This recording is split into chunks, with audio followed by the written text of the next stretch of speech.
Vocabulary is one of the 5 pillars of reading comprehension as set forth in No Child Left Behind legislation. Reading comprehension depends on the meaning readers give words.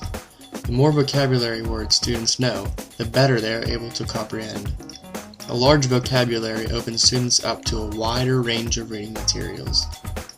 A rich vocabulary also improves students' ability to communicate through speaking, listening, and writing. Vocabulary is vital to communicating with others and understanding what one is reading. If your student is struggling with reading comprehension, then add more concentration of studying vocabulary words in context.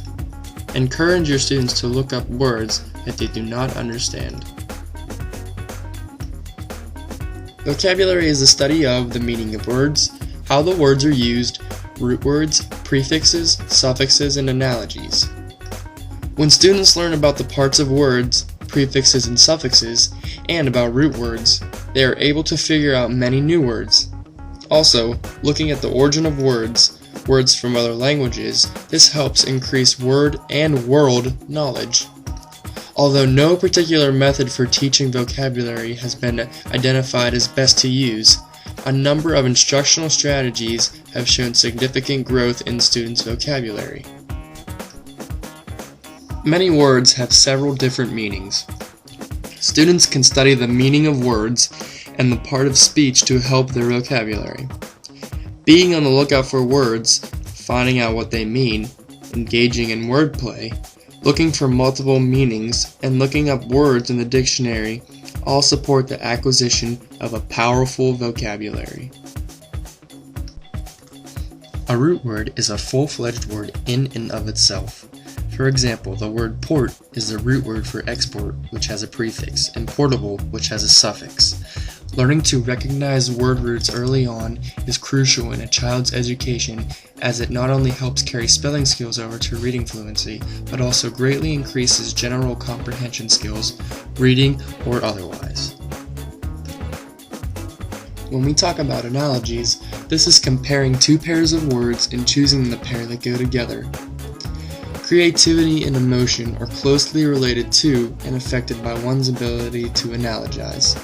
Analogies can be categorized into many types. This includes synonym analogies and part-whole analogies. A great way to practice working with analogies is through fun games. Although the most often associated with standardized tests, analogies are an everyday occurrence, whether this is with general conversations or related to sayings and metaphors.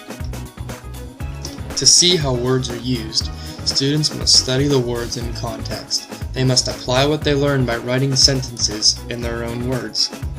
Whenever we hear an unusual word, we right away open the dictionary to see what it means. However, simply reading the definition of a term doesn't help us to understand its proper meaning.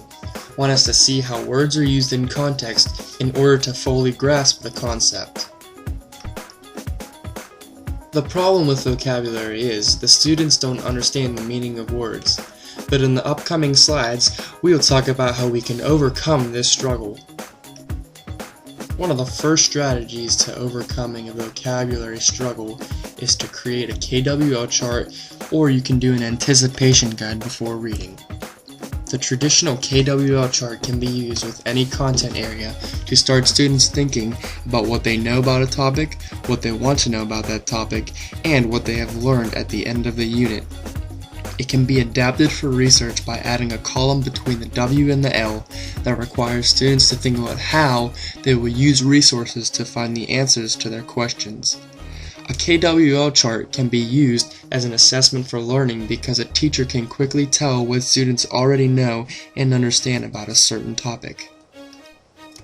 Teaching key vocabulary words before reading is a great strategy, especially for English language learners. Don't overwhelm students with too many words or concepts, but pick what is absolutely essential in each chapter. Pronounce each word for students and have them repeat after you.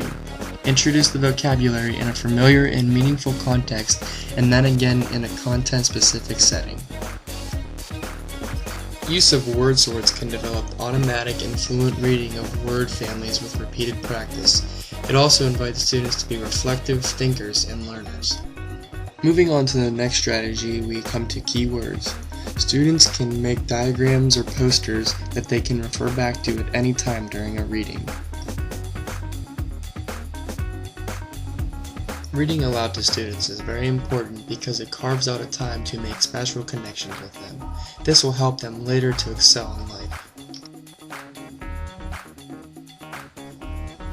As teachers, we can improve these difficulties through these unique strategies so that our students can have the opportunity to succeed one day.